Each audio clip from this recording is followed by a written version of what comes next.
The world is divided into two categories, the players and the pieces. You've felt it your entire life. You walk into a room and feel invisible. Certain people command attention without saying a word. They get the opportunities, they get the respect, they get the power. And you work harder, you try to be nicer, you try to be competent. But you are ignored, left wondering why talent isn't enough, why your goodness isn't rewarded. Here's the brutal truth. Society is too polite to tell. Power does not care about your intentions. It only cares about your leverage. You've been trying to connect with powerful people by being a friend. Powerful people do not need more friends. They need assets, mirrors, protection. To enter the circles where real decisions are made, you must kill the part of you that seeks validation. Stop asking for permission to exist. Machiavelli wrote The Prince over 500 years ago, not as a guide for the wicked, but as a manual for reality. He understood human nature is driven by self-interest, fear, and vanity. Ignore this, and you are a pawn. Master it, and you become the hand that moves the pieces. In the next few minutes, we are going to dismantle the lies about networking. We will explore Machiavelli's 13 ruthless laws of connection. These are not tips, they are psychological weapons. By the end, you won't look at a powerful person and see a superior. You will see a puzzle, and you will hold the only key that solves it. But be warned, once you see the strings, you can never go back to being a puppet.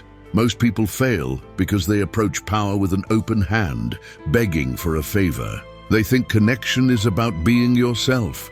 That is a lie. Being yourself is a luxury for those who already have power. For those climbing the mountain, connection is about strategic adaptation. It's about becoming exactly what the other person needs to see until you are so embedded in their world that they cannot function without you. But how do you do this without losing your soul? How do you manipulate perception without becoming a sycophant? The answer lies in a psychological concept called the void. But first you need to understand the 13 laws.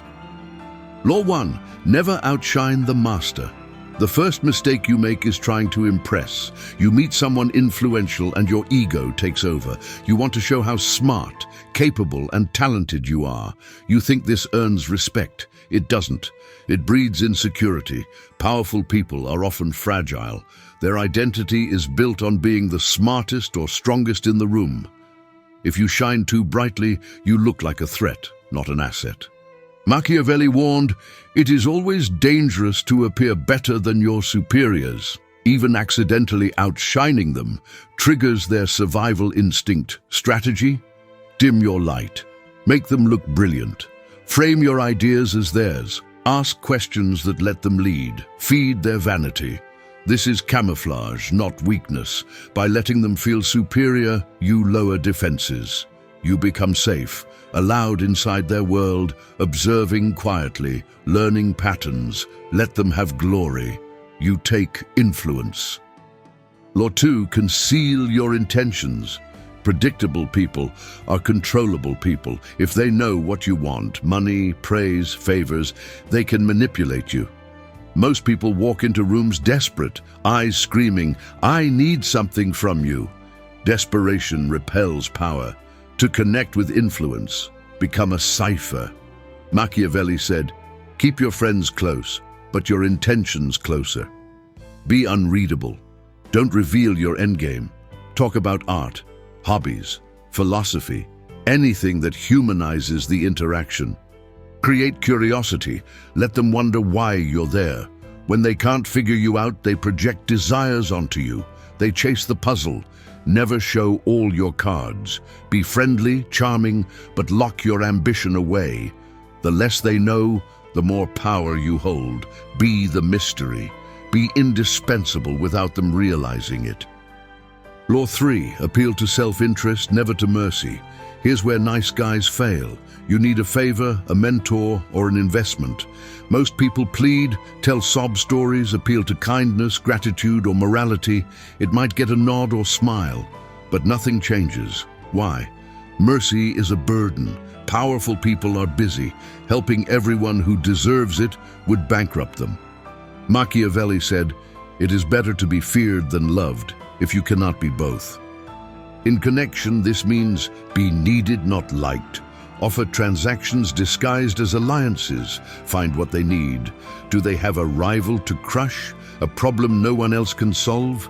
A failing project? Position yourself as the solution. Speak to their interests, not yours. I see you're struggling with X. Here's a way to fix it fast. Now you're not a beggar, you're a partner. Self-interest is universal. Speak it fluently and doors open. Law 4. The art of strategic absence. Availability is overrated. Answer texts instantly. Say yes to every meeting. You think it shows dedication. It signals low value. Scarcity creates respect. Powerful people value time. They cannot buy more of it. Give your time freely and you appear common. Withdraw strategically. Be fully present when there, then disappear. Do not answer every call immediately. Do not accept every coffee invite. Have a life. Have a mission beyond them. This does two things. Proves you are valuable with options. Creates an open loop. They wonder, where is this person? What are they doing? Who are they with? Your absence occupies space in their thoughts. When you return, your presence is a reward, not an obligation. Use absence to stoke respect, intrigue, and fascination. Law 5. The mirror of Narcissus. Everyone loves themselves, even the humblest leader. They want their worldview confirmed. They crave validation. Most people connect by talking about themselves. Noise, to connect with power, become a mirror. Reflect their image, but slightly enhanced. If fast talking, speed up. If slow, slow down. Match posture, breathing, metaphors, sports, war, creativity. Speak their language. This is more than mimicry. It's neurological synchronization. Their subconscious labels you as sane. I can trust him. He understands me. He is smart. Do not challenge. Confirm. Be the reflection of their brilliance. They will become addicted to your presence because you make them feel understood in a way no one else does. Law 6. Become the gatekeeper of information. Information is power, especially secret, unfiltered intelligence. Powerful people are isolated, surrounded by yes men, hungry for truth. If you can bring them the unseen, the hidden, the edge, they cannot live without you. I found a flaw no one else sees. Here's what the competition is planning. Do not gossip. Curate. Be an intellectual spy. Deliver insights that protect them or give advantage. You are no longer an outsider.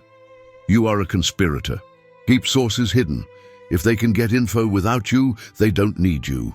Trade in secrets, build trust, elevate status, control information, and you become someone they cannot afford to lose. Law 7. The law of the useful enemy. Nothing bonds people faster than a shared enemy. Discover what they despise. Inefficiency, bureaucracy, a rival, status quo. Validate that frustration. Exactly what you said. The system is failing. When you align with their enemies, you validate their struggle and heroism. You are saying, I see the dragon you fight, and I am here to hand you the sword. Keep it righteous, not bitter. We are the sane few in a world of madness. This creates an us against the world dynamic. Loyalty is forged in the trenches of this imagined war. Shared enemy, shared mission, powerful connection established. Law 8. Play to their fantasy. People rarely live in reality. They live in their fantasy of who they think they should be. The brutal CEO wants to be seen as a benevolent father. The chaotic artist wants to be a disciplined visionary. The insecure politician wants to feel like a savior. Identify their fantasy. Play the supporting role. If they want to be a wise teacher, be the eager student. Ask for advice. Let them lecture. If they want to be the rebel, become the accomplice. If they want to be king, be the loyal knight. Do not force them to face reality. It's painful. Support their self-image, and they will protect you. Manipulative? Yes. But we are talking connection with power. Power is a theater. Learn your lines. Play your part. Law 9, mastery of emotional alchemy. Powerful people live in constant stress. Most people add to the storm, drama, urgent emails, problems. Be the calm. The emotional anchor. When they panic, you are steady. When angry, you are measured. Absorb chaos, reflect clarity. Say 3 words that change everything. It is handled. You remove their weight. You become a sanctuary. They crave your presence, not for business, but how you make them feel. Be the silence in a noisy world. Be the water in a world of fire. Lower cortisol. Raise value. Be the calm they cannot live without. Law 10. Assume formlessness, rigidity breaks, flexibility survives. Machiavelli praised the fox. Bruce Lee said, be water. The rigid break, the flexible survive. Adapt. Lead when needed, follow when required. Formlessness is defense. Fit anywhere. Adapt to the culture, formal, suit, casual, jeans. Drink whiskey if they do, remove friction, blend in to stand out when it matters. The perfect spy is invisible until needed. Adaptation is power disguised as neutrality. Law 11, create dependence. If they can replace you, you're unsafe. Make yourself necessary. Find tasks they hate but cannot do without. Master them. Own relationships, systems, keys they cannot reach. Become the bridge between them and what they want. Do not teach them. Keep skills esoteric. The more they rely on you, the more power you hold. Mutual entanglement is the goal. They wake up thinking, what would I do if they disappeared? You are no longer an employee, you are essential. Law 12, control the options. The most powerful person is not shouting. They wrote the menu. Too many options. Haji's decision fatigue. Curate the choices. Frame the decision so the path you want is the only logical one. You give the illusion of control. They feel like the king. You guide the outcome. Be the architect. They are the signatory. Control the framework, control the decision. Influence disguised as deference is the art of power. Law 13, radical autonomy. To connect with power, you must not need them. Dependence signals hunger. They treat you like a fan. True power recognizes true power. Have your own kingdom, code, vision. Be willing to walk away. The one who can walk away holds all leverage. Across the table from a billionaire, know this. You are fine without them. You are not there to take. You are there to trade. This energy shift changes everything. Voice drops, eye contact holds. You stop fidgeting. You become solid. Powerful people are lonely. Someone solid who respects but doesn't worship. Fascinating. Be the rock. Be sovereign. Connect from wholeness, not lack. Take a breath. Let these laws settle. I know what you're thinking. Cold, calculating, manipulative. Yes, but look at the world. Companies, governments, society, they run on strategy, leverage, human nature. You have a choice. Remain innocent. Cling to fairness. Stay in the passenger seat complaining or grab the wheel. Machiavelli was not evil. He looked into human behavior and didn't blink. We are driven by fear, ego, and security. Use these laws not to abuse, but to understand better than they understand themselves, to speak to shadows, not masks. Once applied, you stop being invisible. You stop waiting for a savior. You become the strategist, the players, waiting for someone who understands the game, that someone is you. Click subscribe, not to support the channel, but to make a contract with yourself. You are done being a spectator. Welcome to the inner circle.